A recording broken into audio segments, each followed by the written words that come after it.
नमस्कार दोस्तों, stock market studies में फिर से एक बार आपको बहुत-बहुत स्वागत है।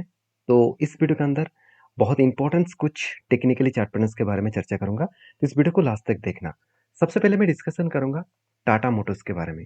देखिए टाटा मोटर्स के ऊपर जो रेंज क्रिएट हुआ, उसके अकॉर्डिंग देखा जाए तो कंपनी के ऊपर एक बहुत बड़ा जर्नी देखने को मिला क्योंकि बहुत बड़ा जर्नी का मतलब क्या है, कंपनी इसका जब ऊपर एंट्री हुआ था, जब एंट्री लेवल मुझे मिला था, करीबन-करीबन जो एंट्री मिला वो ₹600 के आसपास, क्योंकि पहले ही बहुत बड़ा-सा एक पहले से ही एक कप विद हैंड पैटर्न्स बना था और उसके अकॉर्डिंग यहाँ पे ब्रेकआउट भी हुआ और मैंने जो टारगेट लेकर चला था वो करीबन-करीबन 1100 मतलब ₹1140 के आसपास और फाइनली वही टारगेट लेवल तक कंपनी यहाँ पे पहुँच चुकी है। आप देख सकते हैं किस तरीके से कंपनी यहाँ पे धीरे-धीरे करके ऊपर जाकर इस लेवल को टच किया। मतलब एक बेस्ट तरीके से यहाँ पे टारगेट अचीव होता देखने को मिले। एक बेस्ट तरीके से टारगेट यहाँ पे अचीव होता देखने को मिले और मुझे लगता है जो सिचुएशन यहाँ पे क्रिएट हुआ है, उसके अकॉर्डिंग कंपनीज़ के ऊपर बहुत शानदार तरीके से यहाँ पे जर्नी देखने को मिला। और जर्नी भी कितने दिनों में हुआ?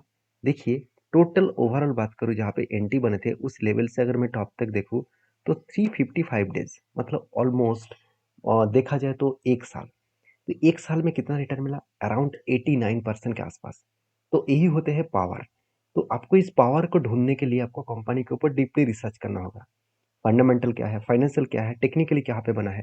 अगर आपने सही तरीके से रिसर्च किया, तो ज़रूर वहाँ पे आपको अच्छा खासा ट्रेड मिलेगा। तो फिलहाल के लिए क्या हालत है, उसके बारे में चर्चा करूँ, तो फिलहाल की जो हालत है आप देख सकते हैं, कंपनी के ऊपर देखिए हाई वॉल्यूम के साथ टारगेट को अचीव किया, उसके बाद देखिए प्रॉफिट बुकिंग भी हुआ। प्रॉफिट बुकिंग तो होगा ही क्योंकि इतने बड़े लंबा जर्नी होने के बाद कोई ना कोई लेवल में तो प्रॉफिट बुकिंग होगा। तो जो लेवल में एंट्री बना था उसका जो टारगेट बना था उसी लेवल से कंपनी का प्रॉफिट बुकिंग हुआ है। यहाँ से कंपनी धीरे-धीरे करके देखिए ऊपर जाने का कोशिश करेंगे। अगर यहाँ से ऊपर गए तो इस लेवल को ब्रेकआउट करने का कोशिश करेगा। जो लेवल निकल के आ रहा है करीबन ₹1138 के आसपास। तो ₹1138 के आसपास अगर लेवल को ब्रेकआउट करे तो एक बड़ा धमाका यहाँ से हो सकता है। एक बड़ा-सा जर्नी यहाँ पे हो सकते हैं और बड़े कुछ इंस्टीट्यूशन ने इस कंपनी का टारगेट दिया है ₹1330 के आसपास। तो सोचिए अगर इस लेवल से कंपनी अगर ब्रेकआउट करते हैं तो बड़ा-सा मोमेंटम दिखेगा और अगर नीचे आए तो इसका 2 सपोर्ट लेवल मिलेगा, कुछ इस तरीके से सपोर्ट लेवल उसको मिलने वाला है। जो सपोर्ट लेवल को एक बार मैं मार्किंग करके आपको देता हूँ, कुछ इस तरीके से लेवल्स उसको झेलना पड़ेगा। जो लेवल्स निकल कर है करीबन 1027 के आसपास, क्योंकि मुझे लगता है यहाँ पे टेस्ट करने के बाद ऊपर गया, फिर से वो नीचे आ रहा है मतलब यहाँ पे फिर से टेस्ट करने के बाद ऊपर जाएगा और पैटर्न भी कंप्लीट होगा कुछ डब्ल्यू जैसे पैटर्न्स। इस डब्ल्यू जैसे पैटर्न्स के मैं इंतज़ार कर रहा हूँ। इस पैटर्न्स कंप्लीट होने के बाद एक बार ब्रेकआउट होगा, रीटेस्ट करेगा, उसके बाद बाउंस बैक करेंगे। तो यही रूल्स होते हैं।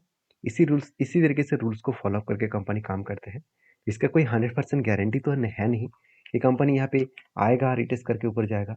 कुछ भी हो सकते हैं, यहाँ से बिग फॉल भी हो सकते हैं, मगर मुझे नहीं लग रहा कि इतना बड़ा फॉल होगा क्योंकि कंपनी का 200 डेज़ मूविंग एवरेज भी सपोर्ट के हिसाब से काम कर रहा है। तो बेसिकली एक अच्छा खासा जर्नी यहाँ से हो सकते हैं। क्योंकि यहाँ पे बड़ा तो अपडेट है, आप देख सकते हैं Tata Motors and Ashok Leyland share price improve इसीलिए हुआ क्योंकि देखिए कमर्शियल जो व्हीकल्स है वो उसका सेल्स जो है वो टू बी हेल्प गेन्स मतलब इसका गेन्स होने के लिए काफ़ी बढ़ चुके हैं। मतलब देखा जाए तो जो कमर्शियल व्हीकल्स है उसका जो सेल्स का ग्रोथ है वो लगातार बढ़ते चले जा रहे हैं। तो टाटा मोटर्स का इस बार जो सेल्स है वो अराउंड 8% डिक्लाइन हुआ है और वो भी ईयर ऑफ ईयर बेसिस में। वो कहाँ पे हुआ? वो एक्चुअली पैसेंजर व्हीकल्स के ऊपर हुआ। क्योंकि जिस तरीके से मार्केट में वो ईवी बेच रहे थे, उस ईवी का सेल्स थोड़ा-सा कम हो गया क्योंकि बाकी कंपनीज़ भी आ चुके हैं मार्केट में। बाकी कंपनी भी उस सेक्टर में एंटर हो चुके हैं। तो उसके लिए थोड़ा-सा करेक्शन हुआ। बाकी कमर्शियल जो व्हीकल्स है उसमें यहाँ पे सेल्स ग्रोथ देखने को मिली। तो यही कारण की वजह से मैं इस कंपनी के ऊपर पॉजिटिव रहूँगा। दूसरी बात ये भी है कि कंपनी का जो डेटा है मतलब रेवेन्यूज़ का जो डेटा है, अगर उसको देखा जाए तो टाटा मोटर्स के रेवेन्यूज़ में कोई भी कमियाँ नहीं है। अलग लेवल के रेवेन्यूज़ का ग्रोथ हुआ और प्रॉफिटेबिलिटी में पिछली बार तो सारे हद पार कर दिए थे।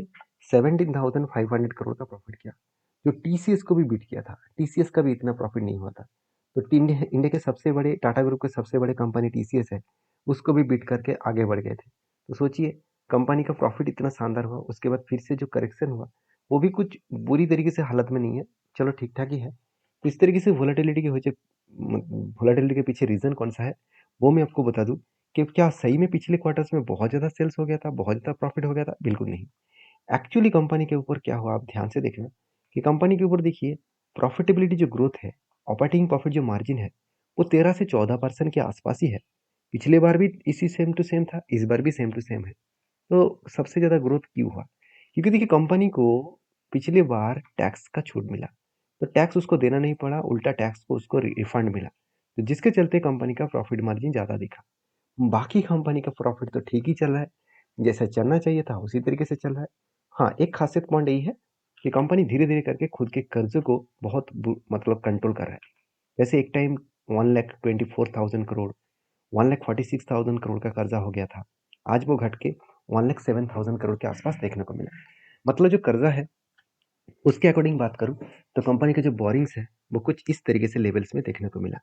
मुझे लगता है जो सिचुएशन क्रिएट हुआ उसके अकॉर्डिंग मुझे बेस्ट तरीके से यहाँ पे बोरिंग्स देखने को मिला है। जो कंपनी जो कमेंट्स क्या है 2030 के अंदर अंदर वो ऑलमोस्ट डेट फ्री कंपनी हो जाएगा। तो यही कारण की वजह से मुझे लगता है कंपनी में लगातार एक जर्नी होता हुआ देखने को मिला है। बाकी आपके क्या ओपिनियन है जरूर मुझे कमेंट्स करके बताना। नेक्स्ट जो कंपनी उसका नाम है क्लीन साइंस एंड टेक्नोलॉजीज। तो क्लीन साइंस एंड टेक्नोलॉजी के ऊपर मैं पहले भी डिस्कशन कर चुका हूँ कि कंपनीज के ऊपर जब एक पैटर्न्स बना था कुछ इस तरीके से रेंज बने। पहले एक शोल्डर, उसके बाद बिग हेड बने, उसके बाद शोल्डर बने। मतलब शोल्डर यहाँ पे क्रिएट हुआ, उसके बाद बिग हेड बने, उसके बाद शोल्डर बने। फाइनली उसका ब्रेकआउट एंड ब्रेकआउट कंफर्मेशन भी हो गया और उसके बाद देखिए ऊपर भी गए थे। और वही लेवल पे मैंने क्या किया, इस जगह पे मैंने क्लोजिंग का डिसीजन लिया। क्यों? क्योंकि देखिए कंपनी का इसी लेवल स्ट्रांगली एक रेजिस्टेंस कम सप्लाई जोन है। अब रेजिस्टेंस कम सप्लाई जोन होता क्या है? देखिए कोई भी लेवल से अगर बिग फॉल देखने को मिले तो उस लेवल को कहा जाता है एक स्ट्रांगली रेजिस्टेंस कम सप्लाई जोन। मतलब यहाँ पे सप्लाई बहुत ज़्यादा हुआ है, डिमांड उतना ज़्यादा नहीं है। अगर डिमांड ज़्यादा है तो वो बाउंस बैक करेगा। जैसे देखिए इस लेवल में डिमांड जोन है, क्योंकि जब भी इस लेवल में आ रहा है देखिए बाउंस बैक, जब भी इस लेवल को टच कर रहा है बैक कर रहा है। मतलब यहाँ पे कंटिन्यूसली डिमांड जोन बहुत स्ट्रांग है। तो डिमांड जोन के हिसाब से कंपनी बाउंस बैक किए थे। और मैंने पहले आपको डिस्कशन किया था जब एंटी बना था कि मैं इस जगह पे एग्जिट करने वाला हूँ क्योंकि छोटा मोटा उसके ऊपर टारगेट है। मैं उस लेवल तक इंतजार नहीं करूंगा, क्योंकि अगर फर्स्ट टाइम अगर ब्रेकआउट कर देते तो अलग बात होता। तो ब्रेकआउट यहाँ पे हुआ नहीं, क्योंकि कंपनी देखिए उसी लेवल को बार बार रिटेस्ट किया और नीचे एक शूटिंग स्टार जैसे कैंडल क्रिएट किया। तो जब शूटिंग स्टार जैसे कैंडल क्रिएट हुआ तब क्लियर कट अंदाजा लग गया कि कंपनी नीचे आने वाला है। तो फाइनली नीचे आया और वही लेवल को टच किया जो इसका सपोर्ट लेवल है। तो अभी क्या कौन सा दिशा में जा सकते हैं? देखिए दो तरीके से सिनेरियो हो सकते हैं। वो और भी नीचे आए तो 200 डेज मूविंग एवरेज को सपोर्ट के हिसाब से देखेंगे और यहाँ पे भी सपोर्ट लेने वाला है और यहाँ से कंपनी वीक बाउंस कर सकते हैं। तो मुझे लगता है जो सिचुएशन यहाँ पे क्रिएट हुआ है उसके अकॉर्डिंग कंपनी के ऊपर अच्छा खासा जर्नी यहाँ पे मिल सकता है और अच्छा खासा जर्नी यहाँ पे हो सकते हैं। बाकी आपके क्या ओपिनियन है इस कंपनी के ऊपर जरूर कमेंट्स करके बताना। नेक्स्ट जो कंपनी उसका नाम है फाइन ऑर्गेनिक लिमिटेड। बेसिकली ये भी एक केमिकल सेक्टर से बिलोंग करते हैं। देखिए केमिकल सेक्टर का हालत आप देखेंगे तो रेवेन्यूज में कोई भी कमियां नहीं है, रेवेन्यू तो ठीक ठाक बढ़ रहा है। जो कम हो गया था रेवेन्यूज उसको धीरे धीरे करके बढ़ाना स्टार्ट कर चुके हैं, मगर प्रॉफिटेबिलिटी में जो ग्रोथ देखना चाहिए था उस तरीके से ग्रोथ अभी हुआ नहीं है। जैसे पिछली बार 115 करोड़ का प्रॉफिट हुआ था, इस बार 113 करोड़ का प्रॉफिट। मतलब प्रॉफिटेबिलिटी में जो जर्नी है उस जर्नी कंटिन्यू होने में थोड़ा सा मुझे लगता है टाइम लग सकते हैं। बाकी इस कंपनी के ऊपर जो डेटा है, जो ओपिनियन है, उसके हिसाब से बात करूँ तो मैं फाइन ऑर्गेनिक के ऊपर एक ही चीज़ कहूँगा कि कंपनी के ऊपर जिस तरीके से यहाँ पे सिचुएशन बना है वो कुछ इस तरीके से शोल्डर बने, बिग हेड बने, फिर से शोल्डर बने और फाइनली इसका ब्रेकआउट भी हुआ।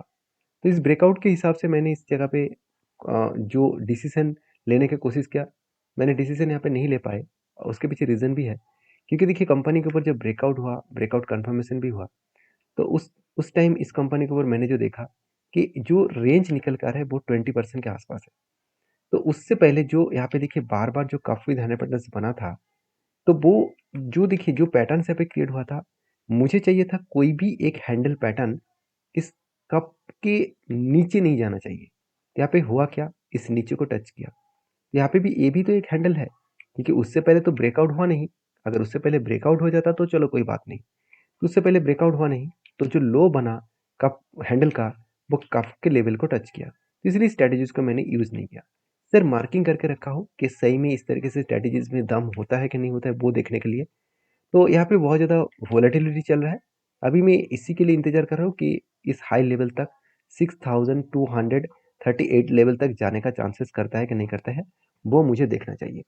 तो बाकी आपके क्या व्यू है इस कंपनी के ऊपर ज़रूर मुझे कमेंट्स करके बताना।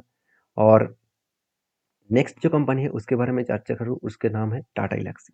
देखिए टाटा एल्क्सी बेसिकली टाटा ग्रुप का कंपनी है और कंपनी जल्द से जल्द आपको 1:1 रेशियो का बोनस भी इश्यू करने जा रहा है। क्योंकि टाटा एल्क्सी कुछ दिनों से एक शानदार तरीके से बिग बाउंस किए थे। शायद मुझे लगता है अभी जल्द से जल्द इसका बोनस इश्यू किया जाएगा, क्योंकि पहले एक बार बोनस कंपनी 2018 में दिया था, सॉरी 2017 में दिया था। तो इसी तरीके से अपडेट पाने के लिए चैनल को सब्सक्राइब करना और वीडियो अच्छी लगे तो प्लीज़ एक लाइक करना और दोस्तों के साथ भी शेयर करना। इस वीडियो में सारे इन्फॉर्मेशन एजुकेशन पर्पस में था। किसी भी कंपनी के ऊपर काम करने से पहले एक बार आपके फाइनेंशियल एडवाइजर के साथ बातचीत करके ही काम करना। मिलते हैं नेक्स्ट वीडियो में, तब तक के लिए धन्यवाद।